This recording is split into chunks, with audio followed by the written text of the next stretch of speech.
नमस्कार दोस्तों, मैं Dharmendra Verma online study with DK में आपका बहुत बहुत स्वागत करता हूं। आज हम बात करने वाले हैं यहाँ पर राष्ट्रीय शिक्षा नीति 2020 के बारे में। हम यहाँ पर जिक्र करने वाले हैं क्या मिलने वाला है इस वीडियो में आपको 2021, 22 और 23 ये दो बार जो आपकी ऑनलाइन एग्जाम हुई है 21-22 में और 22-23 में, उसमें जो पूछे गए हैं सारे प्रश्न यहाँ पर लेकर आया हूँ।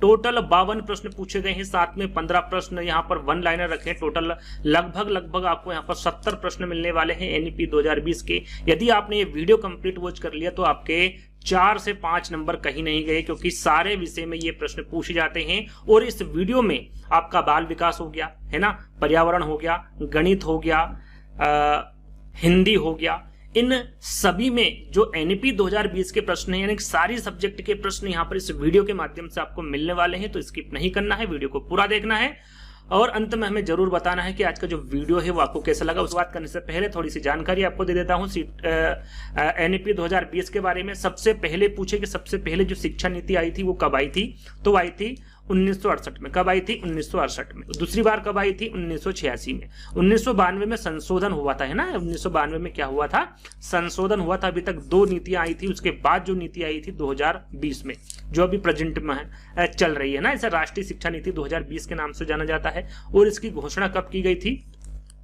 तो इसकी घोषणा की गई थी 29 जुलाई 2020 को। कब की गई थी? 29 जुलाई 2020 को। इसके पहले जो पैटर्न चल रहा था आप सभी को पता है, आपने एग्जाम में भी दी होगी, 10x2, यानी कि जो स्कूली का जो समय था, स्कूल का जो समय था वो आप 12 साल देते थे स्कूल में, है ना। लेकिन अब क्या कर दिया गया? पैटर्न बदल दिया गया। पैटर्न क्या है? 5, 3, 3, 4। टोटल क्या रहेगा आपका? 15 साल। पहले 12 साल के लिए आप स्कूल जाते थे, अब 15 साल के लिए जाना पड़ेगा। जो आपके यहाँ पर 3 साल बढ़ाए हैं वो आपके शुरुआती समय बढ़ाया हुआ है ना। यानी कि पहले 6 वर्ष की उम्र में आप स्कूल में यानी कि क्लास में जा सकते थे, लेकिन अब जो आंगनवाड़ी हो गई आपकी, है ना, जो 3 साल बढ़ाए हैं वो इस प्रकार समझिए कि आपको 3 साल कहाँ पर जाना पड़ेगा आपका, जैसे कि आंगनवाड़ी हो गई, है ना। आंगनवाड़ी के बाद में बाल वाटिका हो गई, आपका प्री स्कूल, ये सारी चीजें वो 3 साल में ऐड कर दिया गया है। इसलिए 12 साल से कितना साल हो गया है?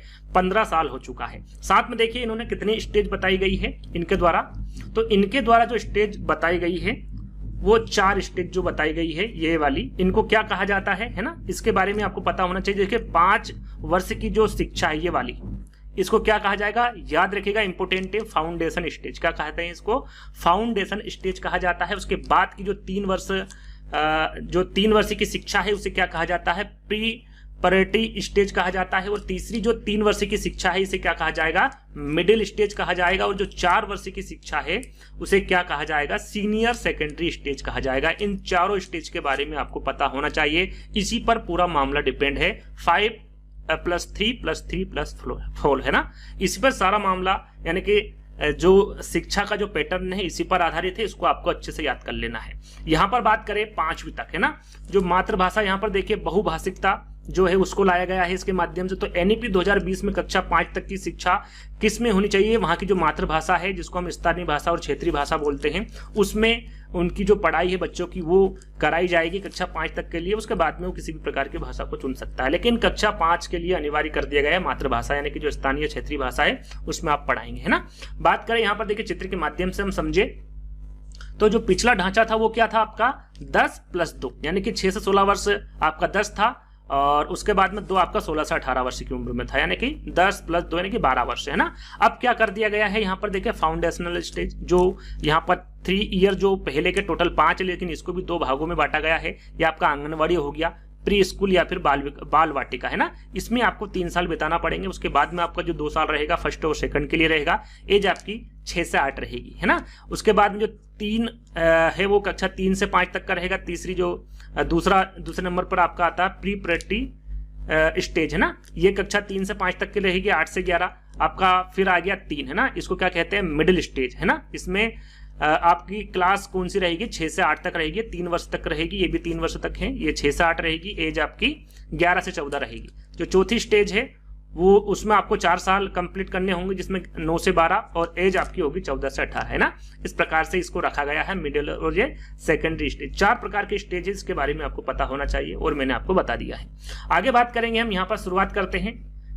यदि आपको वीडियो पसंद आ रहा है तो वीडियो को लाइक जरूर कर दीजिएगा, शेयर जरूर कर दीजिएगा वीडियो को। पहला प्रश्न तो आज का पहला प्रश्न है आपका, निम्न में से कौन सी शिक्षा शास्त्रीय रणनीति राष्ट्रीय शिक्षा नीति 2020 द्वारा प्रस्तावित है। ये जो प्रश्न है CDP 2021 24 दिसंबर को पूछा गया है, इसमें सारे विषय इंक्लूड है ना।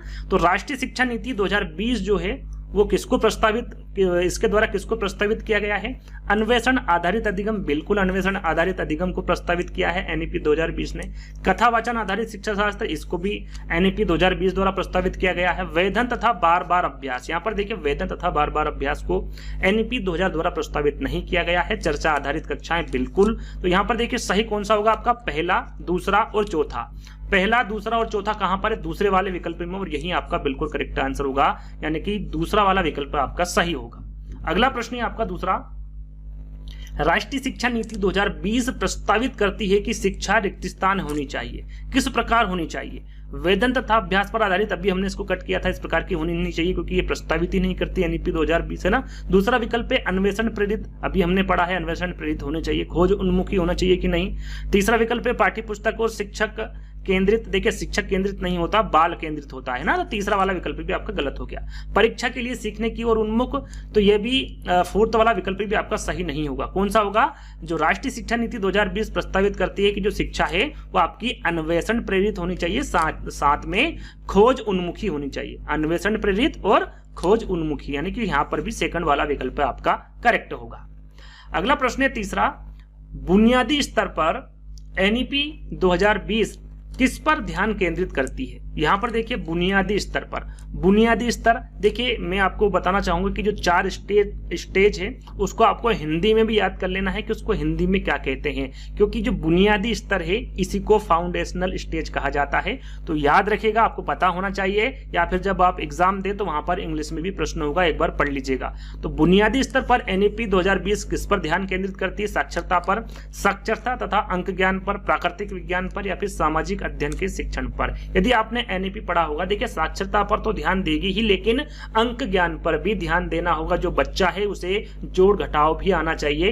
इस पर आपका सही जो उत्तर होगा वो दूसरा वाला होगा। साक्षरता के साथ साथ अंक ज्ञान पर भी जो बुनियादी स्तर बताया गया है, शुरू के जो 5 साल है उसके बारे में यहां पर जिक्र किया गया है। तो सेकंड वाला विकल्प आपका बिल्कुल करेक्ट होगा। चलिए अगला प्रश्न है, कक्षा 3 से 5 तक EVS एक विषय के रूप में विज्ञान, आपका सामाजिक विज्ञान एवं पर्यावरण शिक्षा को निम्न में से किसकी अनुशंसा पर एकीकृत किया है? यहाँ पर देखिए विज्ञान, सामाजिक विज्ञान एवं पर्यावरण शिक्षा के बारे में पूछा गया है। ये EVS में पूछा गया था, है ना। आपको प्रश्न से ही समझ आ जाएगा किस में पूछा गया है, किस विषय में पूछा गया है। तो NCF 1988, NCF 2005, NCF 2007 या फिर NEP 1986। तो यहाँ पर आपका करेक्ट आंसर क्या होगा? देखिए सही आंसर होगा आपका NEP 2005। इंपोर्टेंट प्रश्न था इसलिए रखा है, तो याद रखिएगा NCF 2005 आपका करेक्ट आंसर होगा। इसमें विज्ञान, सामाजिक विज्ञान एवं पर्यावरण शिक्षा को अनुशंसा पर एकीकृत करता है NCF 2005।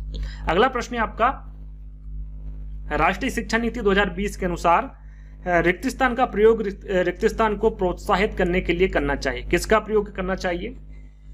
तो यहां पर देखिए कंठस्थीकरण, प्रत्यास्मरण, तो कंठस्थीकरण तो होगा नहीं, है ना, कंठस्थीकरण नहीं होगा, है ना। अनुभव जनित अधिगम, समालोचनात्मक चिंतन, या फिर अनुभव जनित अधिगम प्रत्यास्मरण। यहाँ पर 5वें का सही आंसर क्या होगा? देखिए 5वें का होगा कंठस्थीकरण हमें नहीं करना है, हमें अनुभव प्राप्त करना है। क्या करना है? या फिर अनुभव देना है। तो राष्ट्रीय शिक्षा नीति 2020 के अनुसार जो होगा अनुभव जनित अधिगम होगा, साथ में इसका प्रयोग समालोचनात्मक चिंतन को प्रोत्साहित करने के लिए करना चाहिए। तो यहाँ पर जो तीसरा वाला विकल्प होगा वो आपका बिल्कुल करेक्ट होगा।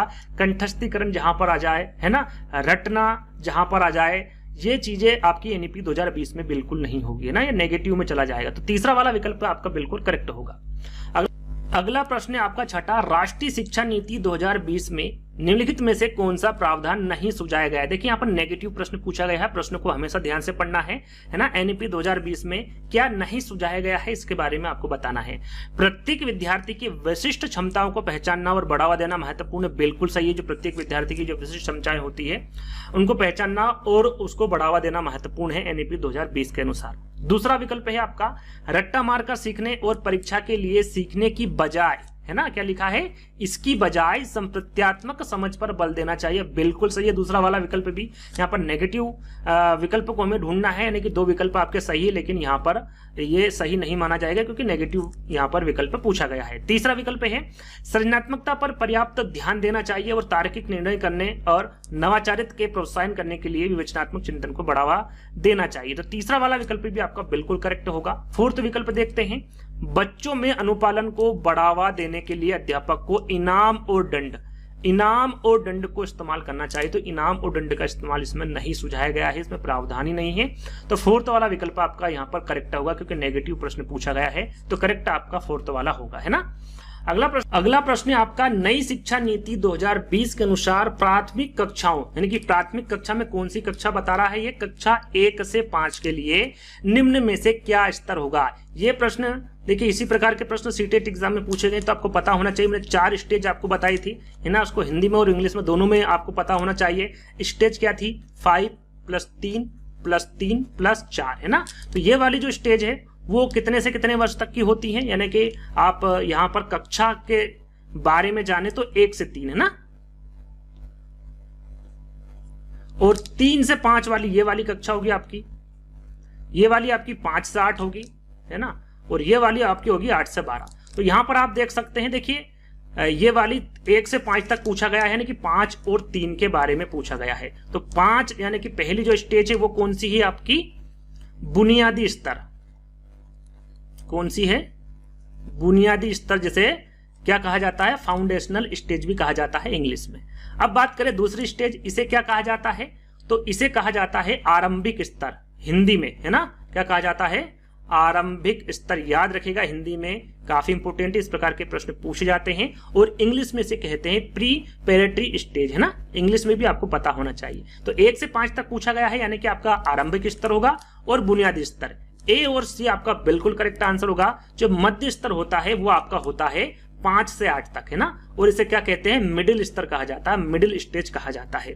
और 8 से 12 वर्ष तक की जो होती है वो सेकेंडरी स्टेज होती है, सबसे लास्ट वाली जो 4 वर्ष तक की रहती है ना। तो आपको इन स्टेजों के बारे में पता होना चाहिए। इस प्रकार के प्रश्न आपसे आगे भी पूछे जा सकते हैं और पूछे ही गए हैं, है ना। तो यहां पर सही आंसर क्या होगा आपका, ए और सी। 1 से 5 तक पूछा गया है तो ए और सी आपका बिल्कुल करेक्ट होता। यदि 1 से 8 तक पूछता तो ए, बी और सी तीनों करेक्ट होते, लेकिन 1 से 5 तक पूछा गया है तो तीसरा आपका बिल्कुल करेक्ट होगा। अगला प्रश्न है, राष्ट्रीय शिक्षा नीति 2020 के अनुसार शिक्षा को केवल पूर्व निर्धारित विषय वस्तु पर केंद्रित होना, समस्या समाधान पर केंद्रित होना चाहिए, अधिगमकर्ता में समालोचनात्मक चिंतन का विकास करना होगा, अन्वेषण निर्धारण और खोज आधारित होना चाहिए। जो एनईपी 2020 है वो शिक्षा किसके अनुसार होनी चाहिए, इसके बारे में पूछा गया है। कूट में आपको आंसर भी देना है। तो यहां पर देखिए, आप देखेंगे पहला विकल्प केवल पूर्व निर्धारित विषय वस्तु पर केंद्रित होना चाहिए। क्या पहला वाला विकल्प आपका करेक्ट है, बिल्कुल करेक्ट है। दूसरा है समस्या समाधान पर केंद्रित होना चाहिए, बिल्कुल समस्या समाधान पर केंद्रित होना चाहिए और है ही एनईपी 2020। अधिगमकर्ता में समालोचनात्मक चिंतन का विकास करना, थोड़ी देर पहले ही बताया था, ये भी होना चाहिए। अन्वेषण निर्धारित खोज आधारित होना चाहिए, ये भी आपके विकल्प में आया था और सही पाया गया था, थोड़ी देर पहले ही बताया था। तो 8वें का आंसर क्या होगा आपका, पहला, दूसरा, तीसरा और चौथा, यानी कि चौथा वाला जो विकल्प होगा वो आपका बिल्कुल करेक्ट आंसर होगा, है ना। अगला प्रश्न है, राष्ट्रीय शिक्षा नीति 2020 क्या सिफारिश करती है। जो सिफारिश है ये क्या करती है, एनईपी 2020 बहुभाषावाद करती है, एक भाषावाद, पाठ्यक्रम का मानकीकरण करती है या फिर मूल्यांकन का मानकीकरण। सरल सा, सभी को पता है, 4 विकल्पों के अनुसार हमें आंसर देना है। तो यह क्या करती है, एक भाषावाद नहीं करती, बहुभाषावाद, है ना। जो भाषाएं होती है बहुभाषावाद की सिफारिश करती है एनईपी 2020। तो पहला वाला जो विकल्प होगा वो आपका करेक्ट होगा। अगला प्रश्न है, राष्ट्रीय शिक्षा नीति 2020 यहाँ प्रस्तावित रखती है कि क्या प्रस्तावित रखती है, प्राथमिक कक्षाओं में बच्चों को उनके घर की या फिर स्थानीय भाषाओं में पढ़ाया जाना चाहिए। आपको पता ही होगा, है ना। क्या पहला वाला विकल्प आपका करेक्ट है, बिल्कुल करेक्ट है, 3 विकल्प पर जाने की आवश्यकता नहीं है। प्राथमिक कक्षाओं में जो बच्चे होते हैं यानी कि 1 से 5 तक, उनको किसमें पढ़ाना चाहिए, जो वहां की मातृभाषा होती है, जिसको मातृभाषा, है ना, जिसको स्थानीय भाषा भी कहते हैं, उसमें उसको पढ़ाया जाना चाहिए। तो पहला वाला विकल्प ही आपका सही होगा, है ना। अगले प्रश्न की ओर बढ़ेंगे। अगला प्रश्न है आपका, राष्ट्रीय शिक्षा नीति 2020 के अनुसार आकलन के लिए अंतर्निहित सिद्धांत क्या होने चाहिए। यहां पर देखिए, आकलन के लिए जो अंतर्निहित सिद्धांत हैं उसके बारे में पूछा गया है, क्या होना चाहिए। मुख्य रूप से रटने के कौशलों का परीक्षण करना, केवल विषय वस्तु के अधिगम के लिए प्रोत्साहित करना, सभी विद्यार्थियों के लिए उनका सीखना और विकास का अनुकूलन करना, विद्यार्थियों को वर्ष के अंत की परीक्षा के माध्यम से केवल संज्ञानात्मक आयाम का आकलन करना। यहाँ पर देखिए आकलन के लिए अंतर्निहित सिद्धांत पूछा गया है और ये है कि सभी विद्यार्थियों के लिए उनके सीखने और विकास का क्या करना, अनुकूलन करना, है ना। तीसरा वाला विकल्प आपका बिल्कुल करेक्ट होगा। अगला प्रश्न है, भारतीय संसद ने दिव्यांग व्यक्तियों के लिए निम्नलिखित में से कौन सा कानून हाल ही में पारित किया गया है? तो वो कौन सा कानून है? राष्ट्रीय शिक्षा नीति है, निःशक्त व्यक्ति जिसे समान अवसर अधिकार संरक्षण और पूर्व भागीदारी अधिनियम भी कहते हैं या फिर निःशक्त व्यक्ति अधिनियम कहा जाता है, दिव्यांगता के साथ व्यक्तियों का अधिकार अधिनियम या फिर शिक्षा का अधिकार अधिनियम। देखिए ये प्रश्न मुझे काफी अच्छा लगा इसलिए रखा है। तो ये होगा आपका, देखिए इसी में आंसर आपका छुपा हुआ है। दिव्यांग व्यक्तियों के लिए पूछा गया है तो वो होगा आपका दिव्यांगता के साथ व्यक्तियों का अधिकार, है ना। इसी में इसका जो आंसर है वो छुपा हुआ है, दिव्यांग से याद रखिएगा, दिव्यांगता के साथ व्यक्तियों का अधिकार अधिनियम। तीसरा वाला विकल्प आपका करेक्ट होगा। अगला प्रश्न है, भाषा के संदर्भ में राष्ट्रीय शिक्षा नीति 2020 किस पर बल देती है? देखिए यही प्रश्न आपका पहले भी पूछा जा चुका है, यही प्रश्न यानी कि रिपीट हुआ है। ये प्रश्न, इस प्रकार के प्रश्न रिपीट होते हैं। बहुभाषावाद, एक भाषावाद, पूरे देश में निर्देश का माध्यम अंग्रेजी हो या फिर पूरे देश में निर्देश का माध्यम हिंदी है, दो विकल्पों को बदल दिया गया है लेकिन आंसर आपका वही होगा, बहुभाषावाद, है ना। यहाँ पर पूरे देश में निर्देश का माध्यम अंग्रेजी हो ऐसा नहीं है, माध्यम हिंदी, कुछ भी आप, बहुभाषावाद में कई प्रकार की भाषाएं इंक्लूड की गई है। तो भाषा के संदर्भ में राष्ट्रीय शिक्षा नीति 2020 पर यह किस पर बल देती है? बहुभाषावाद पर बल देती है। पहला वाला विकल्प आपका सही होगा। अगला प्रश्न है, राष्ट्रीय शिक्षा नीति 2020 किस पर बल देती है? देखिए यहाँ पर प्रश्न वही है लेकिन चारों विकल्पों को बदल दिया गया है। विकल्प आपका पहला है, लचीला बहुस्तरीय गति आधारित अधिगम, बच्चों के केवल संज्ञानात्मक विकास से संबंधित पहलू, राष्ट्रीय पाठ्यचर्या के मानकीकरण पर या फिर बच्चों के स्मरण कौशल के मापन पर। राष्ट्रीय शिक्षा नीति 2020 किस पर बल देती है, इसके बारे में पूछा गया है। तो देखिए ये जो एनईपी 2020 है वो लचीला होता है। किस प्रकार का जो शिक्षा नीति किस प्रकार की लचीली है, यानी कि लचीला बहुस्तरीय गति आधारित अधिगम होना चाहिए। पहला वाला विकल्प आपका बिल्कुल करेक्ट होगा। अगला प्रश्न है, राष्ट्रीय शिक्षा नीति 2020 के अनुसार मूल्यांकन का उद्देश्य किसकी जानकारी देता है? यहाँ पर देखिए जो एनईपी 2020 है वो मूल्यांकन का उद्देश्य किसकी जानकारी देता है? एनईपी 2020 के अनुसार आपको बताना है सही आंसर क्या होगा। देखिए विद्यार्थियों को कक्षा में व कक्षा के बाहर कैसे सहायता दी जा सकती है, विद्यार्थी का उसके सहपाठियों की तुलना में प्रदर्शन, विद्यार्थियों के सीखने में कमियों व अभाव ताकि उसकी असफलता की स्पष्ट पहचान की जा सके, या फिर विद्यार्थी के रटन की क्षमता की जानकारी। तो यहाँ पर देखिए मूल्यांकन का उद्देश्य आपको बताना है, तो मूल्यांकन का उद्देश्य होता है विद्यार्थियों को कक्षा में व कक्षा के बाहर कैसी सहायता दी जा सकती है ये जानकारी देता है। तो पहला वाला विकल्प आपका बिल्कुल करेक्ट होगा। ये सीडीपी में पूछा गया है 12 जनवरी को। अगला प्रश्न है आपका, आकलन के संदर्भ में राष्ट्रीय शिक्षा नीति 2020 क्या प्रस्तावित करती है? यहाँ पर क्या प्रस्तावित करती है एनईपी 2020? आकलन के संदर्भ में आपको बताना है विश्लेषण और आलोचनात्मक सोच जैसे उपक्रम के कौशल का परीक्षण, प्रत्यास्मरण आधारित वस्तुनिष्ठ प्रकार के परीक्षण, आकलन के योगात्मक तरीके या फिर परीक्षा के लिए सीखना। आकलन के संदर्भ में आपको एनईपी 2020 क्या प्रस्तावित करती है ये बताना है। तो आपका सही आंसर होगा यह विश्लेषण और आलोचनात्मक सोच जैसे उच्च क्रम के कौशल का परीक्षण करती है आकलन के संदर्भ में एनईपी 2020, है ना। तो पहला वाला विकल्प आपका बिल्कुल करेक्ट होगा। अगला प्रश्न है, राष्ट्रीय शिक्षा नीति 2020 किसकी ओर बदलाव का प्रस्ताव करती है? किसकी ओर बदलाव का प्रस्ताव करती है ये आपको बताना है कि यहाँ सीखना की कैसे सीखना है, यहाँ सीखना की कैसे सीखना है। रटकर सीखने की प्रक्रिया तो बिल्कुल नहीं होगा, पाठ्यक्रम सामग्री में वृद्धि या फिर मानकीकरण। तो यहाँ पर देखिए बदलाव का जो प्रस्ताव रखती है वो है कि यहां सीखना कि आपको कैसे सीखना है ना। तो पहला वाला जो विकल्प होगा वो आपका बिल्कुल करेक्ट होगा।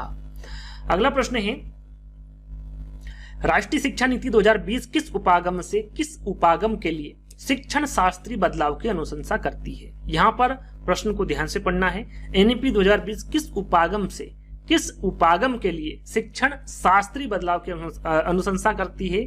संरचनावादी, व्यवहारवादी, रटने पर आधारित अधिगम, अवधारणात्मक समझ, खोजबीन आधारित अधिगम, ड्रिल और अभ्यास, अधिगम के लिए आकलन या फिर अधिगम का आकलन। तो यहां पर सही आंसर क्या होगा आपका 18 का? सही आंसर होगा आपका रटने पर आधारित अधिगम, रटने पर आधारित अधिगम नहीं होना चाहिए, इस पर बदलाव चाहती है और अनुशंसा भी की है ना। साथ में अवधारणात्मक समझ, ये जो उपागम है इसमें बदलाव की अनुशंसा करती है एनईपी 2020। तो सेकंड वाला जो विकल्प होगा वो आपका बिल्कुल करेक्ट होगा। अगला प्रश्न है आपका, दिव्यांग छात्रों की शिक्षा के संदर्भ में निम्नलिखित में से किस प्रावधान को राष्ट्रीय शिक्षा नीति 2020 द्वारा बढ़ावा नहीं दिया गया है। यहाँ पर देखिए नेगेटिव प्रश्न पूछा गया है दिव्यांग छात्रों की शिक्षा के संदर्भ में। उपयुक्त इमारती ढांचा, प्रत्येक विद्यार्थी के लिए एक शिक्षा और निजी शिक्षक, अनिवार्य विशेष शिक्षा या फिर उपरोक्त तकनीकी सुविधाएं। तो यहाँ पर नेगेटिव प्रश्न पूछा गया है कि किस पर बढ़ावा नहीं दिया गया है। तो राइट आंसर आपका होगा अनिवार्य विशेष शिक्षा पर को बढ़ावा नहीं दिया गया है दिव्यांग छात्रों की शिक्षा के संदर्भ में एनईपी 2020 के द्वारा। तो तीसरा वाला विकल्प आपका बिल्कुल करेक्ट होगा। अगला प्रश्न है और सभी को इसका आंसर पता है कि राष्ट्रीय शिक्षा नीति 2020 के अनुसार विद्यालय शिक्षा का ढांचा क्या है। सभी को पता है ना, क्या है 5+3+3+4, यानी कि पहला वाला ही जो विकल्प होगा वो आपका करेक्ट होगा। चलिए अगला प्रश्न है, राष्ट्रीय शिक्षा नीति 2020 पूरे देश के लिए प्राथमिक स्तर पर किस भाषा को निर्देश के माध्यम से प्रस्तावित करती है। देखिए अभी तक आपकी जो 2021 और 22 में 22 और 23 में जो एग्जाम हुई है ऑनलाइन है ना, उसमें प्राथमिक स्तर से सबसे ज्यादा प्रश्न पूछे गए, इस पर फोकस किया गया है ना। तो जितने भी प्रश्न निकल कर आए हैं सारे रखे हैं, इनको याद कर लीजिएगा। सेकंड, थर्ड और फोर्थ को भी आपको देख लेना है। तो यहाँ पर हिंदी, अंग्रेजी, संस्कृत मातृभाषा या फिर जो घर की भाषा है प्राथमिक स्तर मैंने आपको बताया है 1 से 5 तक होता है ना। और ये जो स्तर होता है इसमें किस प्रकार की भाषा के माध्यम से सिखाएंगी 2020 के अनुसार, तो मातृभाषा या फिर जो घर की भाषा होती है, स्थानीय भाषा होती है, उसके माध्यम से ना। तो यहाँ पर फोर्थ वाला विकल्प आपका सही होगा। अगला प्रश्न, राष्ट्रीय शिक्षा नीति 2020 के अनुसार मूल्यांकन का उद्देश्य क्या है। देखिए मूल्यांकन का उद्देश्य यहाँ पर आपको बताना है क्या है, रटने की क्षमता का परीक्षण, पुनरुत्पादन व याद रखने की क्षमता को नापना, बच्चों को सीखने की प्रक्रिया में मदद करना या फिर पूरे देश में बच्चों की तुलना करने के मापदंड बताना। 22 का सही आंसर क्या होगा। देखिए यहाँ पर प्रश्न वहीं पूछे जा रहे हैं है ना, लेकिन जो विकल्प है उसको थोड़ा सा बदल दिया जा रहा है। तो यहाँ पर एनईपी 2020 के अनुसार जो मूल्यांकन का उद्देश्य है वो बच्चों को सीखने की प्रक्रिया में मदद करना है, ना कि रटने की क्षमता का परीक्षण करना है। क्या है, बच्चों को सीखने की प्रक्रिया में मदद करना है। तो तीसरा वाला विकल्प आपका बिल्कुल करेक्ट होगा। अगला प्रश्न है, राष्ट्रीय शिक्षा नीति 2020 प्रस्तावित करती है कि मूल्यांकन शैक्षणिक वर्ष में एक बार ली जाने वाली औपचारिक परीक्षाओं के माध्यम से किया जाना चाहिए, एक निश्चित अवधि में बच्चे की प्रगति का पता लगाने के लिए महत्वपूर्ण है, सभी शैक्षिक गतिविधियों का केंद्र होना चाहिए, या फिर योग्यता, यहाँ पर योग्यता लिखा हुआ है ना, ध्यान दीजिएगा, योग्यता के क्रम में बच्चों को रैंक देने के लिए महत्वपूर्ण है। यहाँ पर एनईपी 2020 जो मूल्यांकन है किसको प्रस्तावित करती है मूल्यांकन में, इसके बारे में आपको बताना है। राइट आंसर आपका क्या होगा यहाँ पर कि एक निश्चित अवधि में बच्चे की प्रगति को पता लगाने के लिए क्या है, मूल्यांकन महत्वपूर्ण है। तो सेकंड वाला विकल्प आपका बिल्कुल करेक्ट होगा। अगला प्रश्न है, राष्ट्रीय शिक्षा नीति 2020 में निम्नलिखित में से किसकी वकालत नहीं की गई। किसकी वकालत नहीं की गई है, मैं हर बार आपको बताता हूं, प्रश्नों को आपको ध्यान से पढ़ना है। तो विकल्प हैं आपके यहाँ पर संरचनात्मक समझ पर जोर, योगात्मक मूल्यांकन, पाठ्यक्रम में वृद्धि, प्रौद्योगिकी के उपयोग में कमी। तो देखिए यहाँ पर जो वकालत की गई है वो की गई है संरचनात्मक समझ पर जोर, ना कि योगात्मक मूल्यांकन, पाठ्यक्रम में वृद्धि नहीं, कमी की बात की गई है यहाँ पर है ना, वृद्धि की बात नहीं की गई पाठ्यक्रम में, प्रौद्योगिकी के उपयोग में कमी की नहीं, यहाँ पर वृद्धि की बात की गई है। तो क्या पूछा गया यहाँ पर, किसकी वकालत नहीं की गई है। तो सेकंड, थर्ड और फोर्थ इसकी वकालत नहीं की गई है, रचनात्मक समझ पर जोर की यहाँ पर वकालत की गई है। तो दूसरा, तीसरा और चौथा किसमें है, आपके फोर्थ वाले विकल्प में, और यही आपका सही होगा। चलिए अगला प्रश्न है आपका पर्यावरण अध्ययन यानी कि एनईपी 2020 के अनुसार में अनुभवात्मक सीखने में वृद्धि के लिए शिक्षण शास्त्रीय अभ्यासों का चुनाव कीजिए। तो यहाँ पर 4 विकल्प दिए गए हैं, आपके अनुभव के द्वारा बताना है ना, सीखने में वृद्धि के लिए शिक्षण शास्त्रीय अभ्यास के चुनाव करना है आपको, पर्यावरण अध्ययन की चुनिंदा अवधारणाओं पर ध्यान केंद्रित करना, एनईपी 2020 के अनुसार आपको बताना है, पर्यावरण अध्ययन के शिक्षण में कला का एकीकरण करना, पर्यावरण अध्ययन के शिक्षण में कहानी कहने का एकीकरण करना है ना, यहाँ पर करना लिखा हुआ, ध्यान दीजिएगा। क्या है इन 3 विकल्पों में सही आंसर आपको बताना है कोट में। तो यहां पर देखिए सही आंसर क्या होगा आपका, पर्यावरण अध्ययन की चुनिंदा अवधारणाओं पर ध्यान केंद्रित करना। आपको पता होना चाहिए कि पर्यावरण कितने से कितने वर्ष तक कौन कौन सी क्लास में होगी, तो 3, 4 और 5 है ना, 3 क्लासों में, और ये NEP 2020 में लागू है ये, है ना। तो ये प्रश्न पूछा जाएगा आगे, तो ध्यान दीजिएगा। यहाँ पर सही आंसर होगा पर्यावरण अध्ययन की चुनिंदा अवधारणाओं पर ध्यान केंद्रित करना, साथ में पर्यावरण अध्ययन के शिक्षण में कला का एकीकरण करना। A और B आपका यहाँ पर बिल्कुल करेक्ट होगा। इसके हिसाब से आपका सही आंसर क्या होगा, तीसरा वाला, है ना, केवल B और C। तो यहाँ पर तीसरा वाला विकल्प आपका सही होगा। अगला प्रश्न है, निम्नलिखित में से कौन सा स्कूलों की पाठचर्या में शिक्षा शास्त्र के लिए राष्ट्रीय शिक्षा नीति NEP 2020 की प्रस्तावना का निरूपण करता है। यहाँ पर देखिए क्या करता है, सभी को पता है, 4 विकल्प यहाँ पर दिए हुए हैं। तो 26 का सही आंसर क्या होगा, मैं यहाँ पर बता दूं आपको कि ये जो प्रश्न पूछे गए हैं ये 2023 के है ना, 2021-22 के समाप्त हो चुके हैं प्रश्न, 25 प्रश्न पूछे गए थे। अब यहाँ पर 22-23 में जो आपके एग्जाम हुई, लेटेस्ट जो ऑनलाइन एग्जाम अभी हुई थी, उसके प्रश्न यहाँ से आपके चालू हो चुके हैं, है ना। तो आपको ये 4 विकल्प पढ़ना है, कूट में आपको आंसर देना है कि सही आंसर क्या होगा। 26 का सही आंसर क्या होगा, तो यहाँ पर देखिए अधिगम समग्र और एकीकृत होना चाहिए। तो यहाँ पर बिल्कुल सही है, जो अधिगम हो वो कैसा होना चाहिए, समग्र और एकीकृत होना चाहिए। साथ में दूसरा विकल्प देखते हैं, 5-3-3-4 के नई डिजाइन में स्कूल पाठ्यक्रम और शिक्षण शास्त्र को पुनर्गठित करना, बिल्कुल सही है B वाला, 5-3-3-4 के ही हिसाब से पुनर्गठित किया गया है NEP 2020। तीसरा विकल्प 5-3-3-3, तो ये 5-3-3-3 नहीं, यहाँ पर क्या होना चाहिए 4, यानी कि तीसरा वाला विकल्प आपका गलत होगा। फाउंडेशनल स्टेज में औपचारिक पाठ्यपुस्तकों के अधिगम सम्मिलित होना चाहिए, तो औपचारिक पाठ्यपुस्तकों से अधिगम सम्मिलित नहीं होना चाहिए, 4th वाला विकल्प आपका गलत हो गया। सही क्या है, सिर्फ A और B। तो A और B कहां पर हम देख लेते हैं इसमें विकल्प में, A और B आपके दूसरे वाले विकल्प में है, और यही आपका बिल्कुल करेक्ट आंसर होगा, है ना। अगले प्रश्न की ओर, अगला प्रश्न है आपका, राष्ट्रीय शिक्षा नीति 2020 के अनुसार एक शिक्षक को शिक्षण अधिगम प्रक्रिया के दौरान प्राइमरी स्कूल के बारे में पूछा गया है कि इनमें जो बच्चे होते हैं वो संप्रेषण के लिए किस भाषा का प्रयोग करना चाहिए, इनको समझाने के लिए, इनको सिखाने के लिए, केवल क्षेत्रीय भाषा का, केवल हिंदी भाषा का, केवल अंग्रेजी भाषा का, या फिर बच्चों की मातृभाषा का। तो यहाँ पर जो बच्चों की मातृभाषा जो स्थानीय भाषा है उसका प्रयोग करना चाहिए, यानी कि D वाला विकल्प आपका बिल्कुल करेक्ट है। और ये कब से कब तक चलेगी, 1 से 5 तक, है ना। उसके बाद भी इंक्लूड है, लेकिन वो उनकी मनपसंद चॉइस है, लेकिन 5 तक तो होनी ही चाहिए बच्चों की मातृभाषा के अनुसार शिक्षा, है ना। तो 4th वाला विकल्प आपका बिल्कुल करेक्ट होगा। अगला प्रश्न है, राष्ट्रीय शिक्षा नीति NEP 2020 के अनुसार निम्नलिखित में से कौन सी सीखने या फिर अधिगम के लिए एक अत्यावश्यक और अनिवार्य पूर्वापेक्षा है। क्या है, खेल और शारीरिक स्वास्थ्य है, बुनियादी साक्षरता एवं संख्या ज्ञान है, गणन कौशल विकसित करना है, सभी के लिए शिक्षा है। क्या है, NEP 2020 के अनुसार सीखने या फिर अधिगम के लिए एक अत्यावश्यक अनिवार्य विकल्प को आपको चुनना है, क्या है। तो यहां पर आपका सही आंसर क्या होगा, देखिए यहां पर सही आंसर होगा आपका बुनियादी साक्षरता एवं संख्या ज्ञान। ये अनिवार्य रूप से, यानी कि अति आवश्यक है, जो 1 से 5 तक का बच्चा है इसमें आपको बुनियादी साक्षरता भी देना, साथ में जो संख्या ज्ञान होता है, जोड़ घटाव वाली जो चीजें हैं, ये अति आवश्यक कर दिया गया है, अनिवार्य कर दिया गया है। तो B वाला विकल्प आपका बिल्कुल करेक्ट आंसर होगा। चलिए अगला प्रश्न है, 3 से 9 वर्ष वाले आयु समूह के लिए राष्ट्रीय शिक्षा नीति 2020 के किस शिक्षण शास्त्रीय उपागम पर अधिक बल और ध्यान केंद्रित किया है।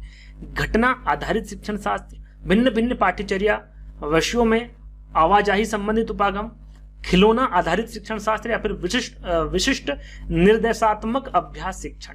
3 से 9 वर्ष वाले आयु समूह के लिए बताना है कि NEP 2020 ने किस शिक्षण शास्त्रीय उपागम पर अधिक बल और ध्यान केंद्रित किया है।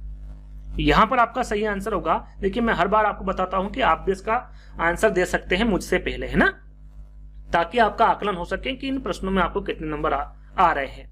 तो यहाँ पर देखिए 3 से 9 वर्ष वाले जो समूह वाले जो बच्चे होते हैं उनके लिए जो NEP 2020 है वो जो अधिक बल देती है, यानी कि ध्यान केंद्रित करती है, वो खिलौना आधारित शिक्षण शास्त्र, खिलौने से द्वारा सिखाना, इस पर अधिक बल देती है या अधिक ध्यान देती है ना NEP 2020। तीसरा वाला विकल्प आपका बिल्कुल करेक्ट आंसर होगा।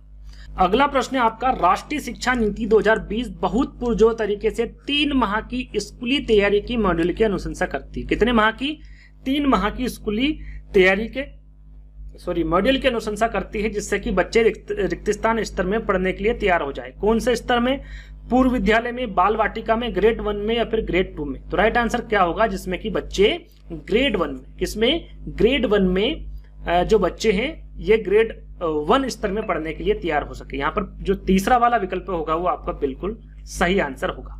चलिए अगला प्रश्न है, राष्ट्रीय शिक्षा नीति 2020 के अनुसार प्रारंभिक स्तर पर आकलन का क्या स्वरूप होना चाहिए।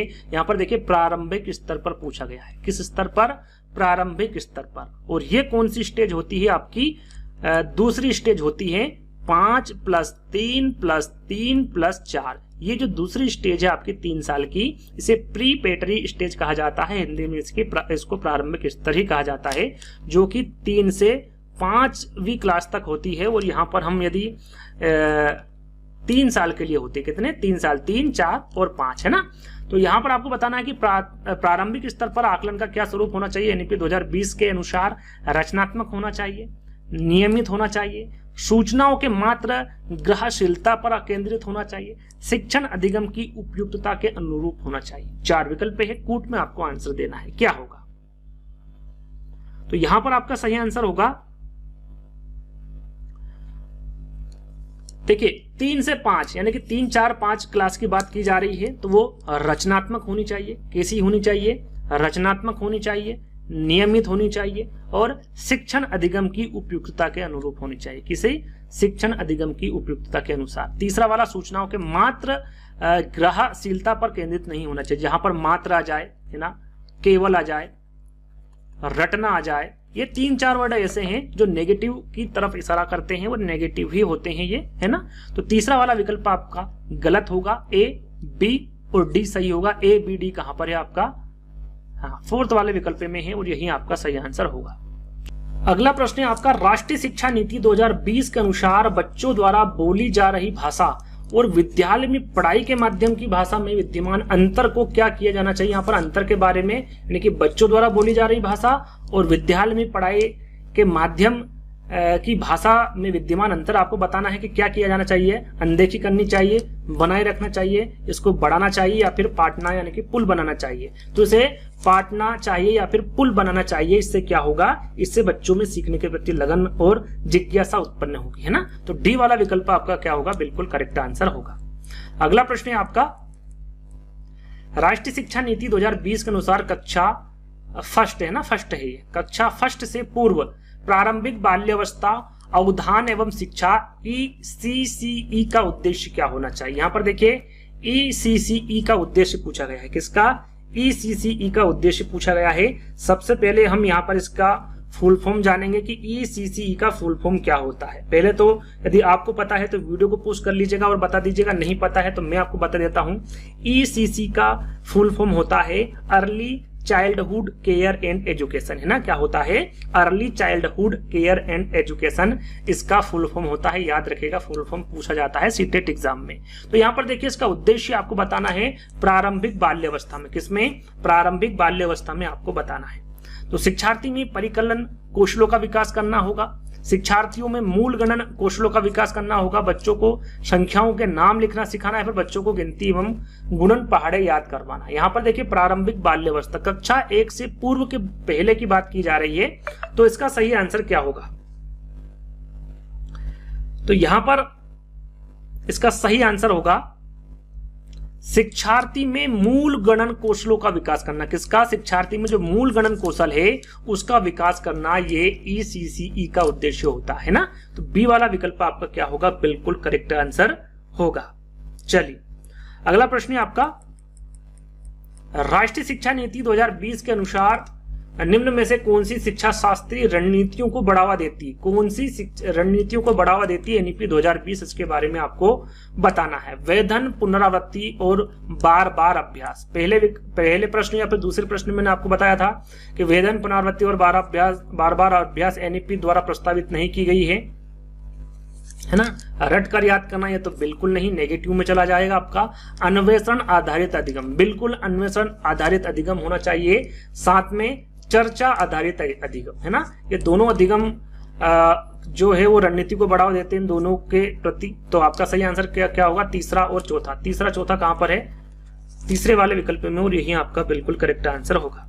चलिए अगला प्रश्न आपका, राष्ट्रीय शिक्षा नीति 2020 अनुशंसा करती है कि गणित एवं परिकलन चिंतन पर विद्यालय में सबसे अधिक बल दिया जाएगा से प्रारंभ करके, बुनियादी स्तर से प्रारंभ करके यहाँ पर देखिए गणित एवं परिकलन चिंतन के बारे में बात की जा रही है। किसके प्रारंभ करके? बुनियादी स्तर, प्राथमिक स्तर, मिडिल स्तर या फिर प्राथमिक स्तर। इसका सही आंसर आपको बताना है क्या होगा। तो यहां पर देखिए सही आंसर आपका होगा 35 का बुनियादी स्तर, है ना। जो बुनियादी स्तर है, फाउंडेशनल स्तर जो स्टेज है, पहली स्टेज, उसके बाद प्रारंभ करके, है ना। तो यानी कि बुनियादी स्तर आपका बिल्कुल करेक्ट आंसर होगा, पहला वाला विकल्प। अगला प्रश्न है आपका, राष्ट्रीय शिक्षा नीति 2020 के मूल सिद्धांतों के अनुसार सभी विद्यार्थी द्वारा, यहाँ पर देखिए रिक्त स्थान है ना, क्या है यहाँ पर रिक्त स्थान तक बुनियादी साक्षरता और संख्यात्मकता की उपलब्धि को सुनिश्चित करने की आवश्यकता है। कक्षा 1, कक्षा 2, कक्षा 3, कक्षा 5। तो यहाँ पर देखिए बुनियादी साक्षरता और संख्यात्मकता की उपलब्धि, इनके बारे में आपको बता चुका हूं किस में आता है। तो ये आपका पहली स्टेज है ना, बुनियादी स्तर, जिसको इंग्लिश में कहा जाता है फाउंडेशनल स्टेज। और ये कितने वर्ष तक की होती है? 5 वर्ष की होती है ना। और इसमें जो 1 से 3 वर्ष हैं वो आपकी चले जाते हैं किसमें? आपके आंगनवाड़ी में चले जाते हैं। उसके बाद में जो प्री स्कूल यानी कि बाल वाटिका, इन तीनों में से किसी में भी आप जा सकते हैं। उसके बाद 1 से 3 तक इसमें आपको पढ़ना होता है, स्कूल जाना होता है। तो ये जो स्टेज होती है बुनियादी स्तर, जो 5 साल के लिए उपलब्ध है आपके लिए, इसमें आपको बुनियादी साक्षरता और संख्यात्मकता का ज्ञान होना आवश्यक है। पहले ऐसा बहुत कम होता था, लेकिन अब जरूरी है बुनियादी साक्षरता और संख्यात्मकता की उपलब्धि ने जोड़ घटाव आपको आना चाहिए। इस प्रकार की जो आवश्यकता है वो किसमें होगी? कक्षा 3 तक, 1 से 5 तक यानी कि कक्षा 3 तक, है ना। तो ये पहले स्टेज है, इसके बारे में आपको पता होना चाहिए। तीसरा वाला विकल्प आपका करेक्ट होगा। अगला प्रश्न आपका, भाषा शिक्षा के संदर्भ में राष्ट्रीय शिक्षा नीति के बारे में कौन सा कथन सही नहीं है? यहां पर देखिए नेगेटिव प्रश्न पूछा गया है ना। प्रश्न आपको हमेशा ध्यान से पढ़ना है। पहला विकल्प है, शिक्षा के माध्यमिक चरण में विदेशी भाषा का अध्ययन। यहाँ पर देखिए माध्यमिक चरण के बारे में पूछा गया है ना। तो माध्यमिक चरण में आप विदेशी भाषा का अध्ययन कर सकते हैं। तो पहला वाला विकल्प तो आपका सही है, आपको नेगेटिव विकल्प ढूंढना है। दूसरा है, मिडिल और माध्यमिक चरणों में शास्त्रीय भाषा का अध्ययन बिल्कुल किया जा सकता है। बी वाला विकल्प भी आपका सही है। घर की भाषा यानी कि जो मातृभाषा है निर्देश माध्यम की भाषा के रूप में है, बिल्कुल आपका करेक्ट आंसर है तीसरा। चौथा विकल्प आप पढ़ेंगे कि विद्यालय शिक्षा के आरंभिक चरणों में से ही अंग्रेजी भाषा माध्यम के रूप में, यहाँ पर देखिए अंग्रेजी भाषा माध्यम के रूप में, प्रारंभिक चरणों में नहीं, प्रारंभिक चरणों में आपकी मातृभाषा या फिर जो घर की भाषा या फिर जो स्थानीय भाषा है उसमें आपको पढ़ना है, यानी कि उसके रूप में, है ना। तो आपका नेगेटिव प्रश्न पूछा गया था, तो फोर्थ वाला विकल्प आपका बिल्कुल करेक्ट होगा, है ना। अगला प्रश्न है, राष्ट्रीय शिक्षा नीति 2020 विशेष बल देती, किस पर विशेष बल देती है? विश्व स्तरीय आधारभूत संरचनाओं के विकास पर, रोजगार देने के प्रबंध पर, मुफ्त शिक्षा देने के प्रबंध पर, या फिर प्रत्येक बच्चे की सृजनात्मक क्षमता के विकास पर। तो जो विशेष बल देती हैं वो देती हैं प्रत्येक बच्चे की सृजनात्मक क्षमता के विकास पर, है ना। फोर्थ वाला विकल्प आपका सही होगा। सरल सा प्रश्न है, सभी को इसका आंसर मुझे लगता है पता होगा। अगला प्रश्न है आपका, राष्ट्रीय शिक्षा नीति 2020 द्वारा बुनियादी चरण की अवधि क्या है? यहाँ पर देखो आपको कंफ्यूज नहीं होना है ना, धोखा नहीं खाना। यहाँ पर अवधि पूछा गया है यानी कि वर्ष पूछा गया है। यहाँ पर आपसे कक्षा नहीं पूछी गई। कक्षा पूछे तो आपकी 1 से 3 होगी, यानी कि 3 वर्ष पर तीसरी कक्षा पर आपको टिक करना है, लेकिन यहाँ पर अवधि पूछी गई है। तो पहली अवधि जो है बुनियादी चरण की है वो कितनी है? 5 है। दूसरी क्या है आपकी? 3 है। तीसरी क्या है आपकी? 3 है। और चौथी क्या आपकी? 4 साल है। तो पहली पूछी गई बुनियादी चरण कहते हैं पहली को, है ना, फाउंडेशनल स्टेज आपको पता होना चाहिए। तो ये जो होगी 5 वर्ष की होगी। कितनी? 5 वर्ष की। डी वाला विकल्प आपका सही होगा। दूसरे पूछते तो 3 वर्ष होगी, तीसरा पूछते तो 3 वर्ष होगी, चौथा पूछते तो वो 4 वर्ष होगी, है ना। लेकिन इनको क्या कहा जाता है ये आपको पता होना चाहिए। जैसे कि यहाँ पर पहली, दूसरी, तीसरी, चौथी नहीं पूछेंगे। जैसे कि बुनियादी चरण पूछ लिया तो आपको पता होना चाहिए 5 वर्ष की होती है ना। उसके बाद में प्राथमिक स्तर के बारे में पूछा जाए तो 3 वर्ष की होती है ना। मिडिल स्टेज कौन सी होती है? तो वो 3 साल की होती है। और जो आपका सेकेंडरी स्टेज होती है, जो लास्ट स्टेज होती है, वो 4 वर्ष तक की होती हैं। इसके बारे में आपको पता होना चाहिए। चलिए अगला प्रश्न है आपका, राष्ट्रीय शिक्षा नीति एनईपी 2020 के अनुसार सभी बच्चों को बुनियादी साक्षरता एवं सांख्यिकी, ये कौन सा स्तर है? जैसे कि मैंने आपको बताया था पहला स्तर है ना, जिसमें 5 साल के लिए ये स्तर है और 1 से 3 जो कक्षा है उसके लिए ये स्तर बनाया गया है ना। तो इसके बारे में पूछा गया है। इस स्तर तक पहुंचना एक आवश्यक राष्ट्रीय मिशन बन गया है राष्ट्रीय शिक्षा नीति 2020 के अनुसार बुनियादी सांख्यिकी का अर्थ क्या है, उसे बुनियादी स्तर भी कहा जाता है ना, ये आपको पता ही होगा। तो यहाँ पर बुनियादी सांख्यिकी का अर्थ पूछा गया है 2020 के अनुसार। विभिन्न प्रकार की संख्याओं को समझने की योग्यता है, भारतीय संख्याओं पर मौलिक गणितीय समक्रियाओं को करने की योग्यता है, शिक्षार्थियों के केवल गिनने के कौशल के विकास की योग्यता है, या फिर संख्याओं के ऐतिहासिक विकास को जानना है। बुनियादी सांख्यिकी का अर्थ पूछा गया है और ये है भारतीय संख्याओं पर मौलिक गणितीय समक्रियाओं को करने की योग्यता है। यहाँ पर बी वाला विकल्प आपका बिल्कुल करेक्ट आंसर होगा, ये बुनियादी सांख्यिकी का अर्थ होता है। अगला प्रश्न है, राष्ट्रीय शिक्षा नीति 2020 किस प्रकार के शिक्षार्थियों का प्रस्तावित रखती है, किस प्रकार के शिक्षा शास्त्रों का प्रस्ताव रखती है? परीक्षा केंद्रित, अध्यापक केंद्रित, अधिगमकर्ता केंद्रित या फिर बहिष्कार केंद्रित? तो यहाँ पर एनपी 2020 किस प्रकार के शिक्षा शास्त्रों का प्रस्ताव रखती है? तो ये रखती है अधिगमकर्ता केंद्रित। कौन सा? अधिगमकर्ता केंद्रित। तीसरा वाला विकल्प आपका बिल्कुल करेक्ट आंसर होगा। अगला प्रश्न है, राष्ट्रीय शिक्षा नीति 2020 प्रस्तावित करती है कि 2025 तक प्राथमिक विद्यालय में सार्वभौमिक बुनियादी साक्षरता और संख्यात्मकता प्राप्त करने को सर्वोच्च प्राथमिकता प्रदान करनी होगी।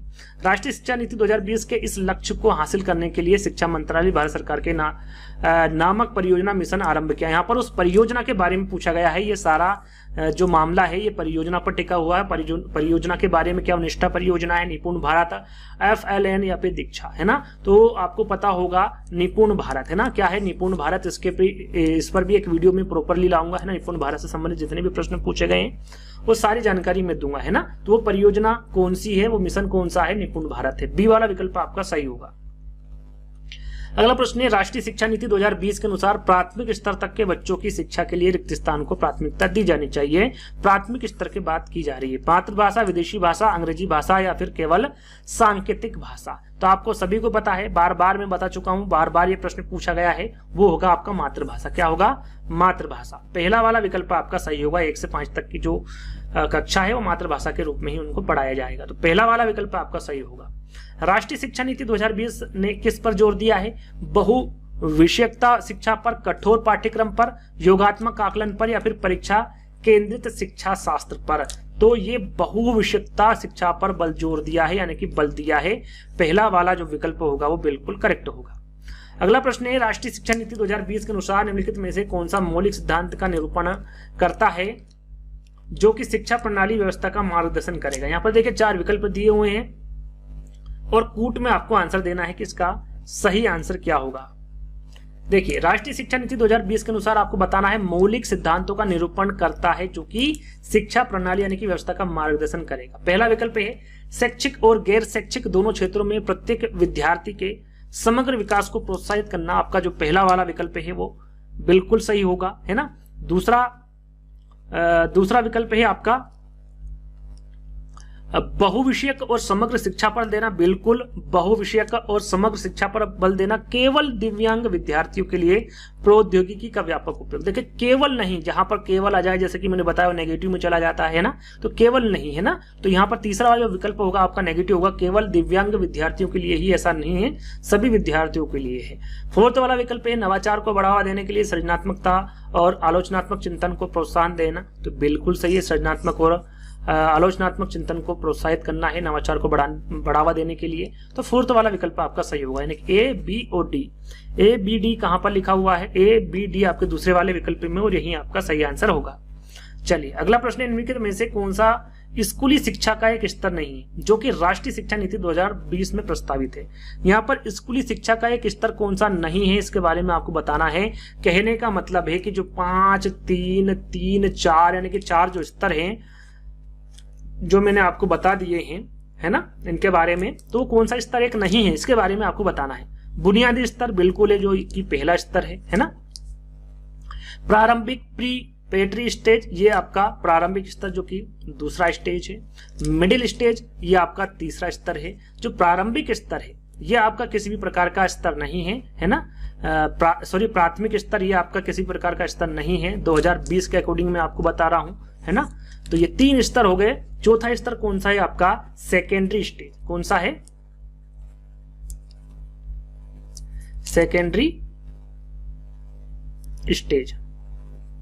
ये आपका चौथा स्तर है ना, प्राथमिक स्तर नहीं है, तो फोर्थ वाला विकल्प आपका करेक्ट होगा। चलिए अगला प्रश्न है, राष्ट्रीय शिक्षा नीति 2020 सुझाती है कि शिक्षा पाठ्यपुस्तक की विषय वस्तु तक सीमित होनी चाहिए। पाठ्यपुस्तक की विषय वस्तु तक क्या सीमित होनी चाहिए, ये सुझाती है एनईपी 2020। क्या तथ्यों के कंठस्थीकरण पर आधारित होना चाहिए, यहाँ पर कंठस्थीकरण तो हो ही नहीं सकता है ना। विद्यार्थी के बीच प्रतिस्पर्धा बढ़ाने की तरफ उन्मुख होनी चाहिए, या फिर समालोचनात्मक चिंतन के विकास पर केंद्रित होना चाहिए। तो यहाँ पर देखिए आपका सही आंसर क्या होगा, 47 का समालोचनात्मक है ना। जहां पर समालोचनात्मक आ जाए आपका क्लियर है ना, बिल्कुल क्लियर है आंसर आपका वही होगा। प्रश्न केवल यह है कि प्रश्न आपका नेगेटिव नहीं होना चाहिए है ना। तो राष्ट्रीय शिक्षा नीति 2020 सुझाती है कि शिक्षा जो है वो समालोचनात्मक चिंतन के विकास पर केंद्रित होना चाहिए। डी वाला विकल्प आपका सही होगा। अगला प्रश्न है आपका, राष्ट्रीय शिक्षा नीति 2020 के अनुसार पर्यावरण अध्ययन को एक विषय के तौर पर किस कक्षा समूह में स्थान दिया गया है। यहाँ पर देखिए पर्यावरण अध्ययन के बारे में पूछा गया है, और इसके बारे में मैं आपको पहले ही बता चुका हूं कि कक्षा 2-3 में दिया गया है, कक्षा 3, 4, 5 में, 5, 6 में, या फिर 9 और 10 में। तो मैंने आपको बताया था शुरू में 3, 4 और 5 है ना, इन 3 कक्षाओं में पर्यावरण अध्ययन एक विषय के तौर पर रखा गया है। तो आपका कक्षा 3, 4 और 5 बिल्कुल करेक्ट आंसर होगा, बी वाला है ना। अगला प्रश्न है आपका, राष्ट्रीय शिक्षा 2020 नीति के अनुसार NCFSC है ना का मतलब क्या है, यानी कि इसका फुल फॉर्म आपको बताना है ना। तो इसका फुल फॉर्म क्या होगा, 4 विकल्प है।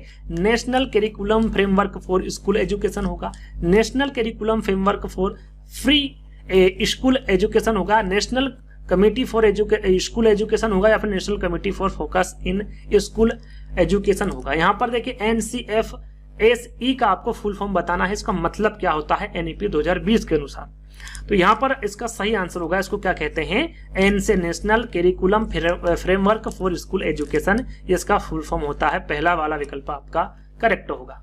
अगला प्रश्न, राष्ट्रीय शिक्षा नीति 2020 प्रत्येक विषय में पाठ्यक्रम की विषय वस्तु को कम करने पर विचार कर रही है, ताकि यहाँ पर देखिए पाठ्यक्रम के विषय वस्तु को कम करने पर विचार कर रही, क्यों कर रही है, यानी कि 2020 परीक्षा में विद्यार्थियों को प्राप्तांकों को सुधारा जा सके इसलिए कर रही है। कक्षा में धीमी गति से सीखने वाले शिक्षार्थियों का प्रदर्शन सुधारा जा सके, पाठ्यक्रम को पूरा करने में शिक्षक के भार को कम किया जा सके, या फिर विद्यार्थी रटकर सीखने से अलग वास्तविक समझ की ओर बढ़े।